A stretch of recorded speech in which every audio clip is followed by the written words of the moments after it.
ఎంతో టేస్టీగా ఉండే లివర్ ఫ్రై కర్రీ ఎలా చేయాలి అనేది ఈ వీడియోలో చూపించేస్తానండి. ఈ కర్రీ చేసినప్పుడు ఒక ముద్ద ఎక్కువే తింటారనమాట. అంత టేస్టీగా ఉంటుంది. తినే కొద్దీ తినాలనిపిస్తుంది. ఫస్ట్ అయితే ఒక హాఫ్ కేజీ లివర్స్ తీసుకొని దాన్ని చక్కగా వాష్ చేసుకొని ఒక 2 గ్లాసెస్ వాటర్ యాడ్ చేసుకొని బౌల్‌లోకి ఈ లివర్స్ అన్నీ వేసేసి ఒక 10 మినిట్స్ బాయిల్ చేసేయండి. ఒక 90% అయితే కుక్ అయిపోతుందనమాట. ఇప్పుడు వాటర్ అన్నీ తీసేసి ఈ లివర్స్ అన్నీ ఒక బౌల్‌లోకి వేసేసుకోండి. ఇప్పుడు ఆయిల్ వేసుకొని, ఆయిల్‌లో స్పైసెస్ వేసుకొని, బిర్యానీ స్పైసెస్, ఆనియన్స్, పచ్చిమిర్చి వేసి చక్కగా ఫ్రై చేసేయండి. ఈ లివర్ ఫ్రైలో మనకి మెయిన్‌గా కరివేపాకు టేస్ట్ అనేది చాలా చాలా బావుంటుంది.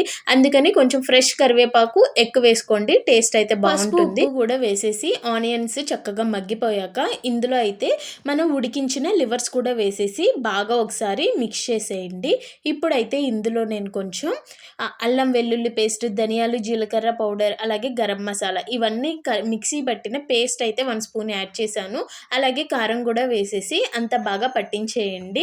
ఒక 5 మినిట్స్ మనం కలుపుతూ మూత పెట్టి ఫ్రై చేశామంటే మన కర్రీ అయితే రెడీ అయిపోతుంది.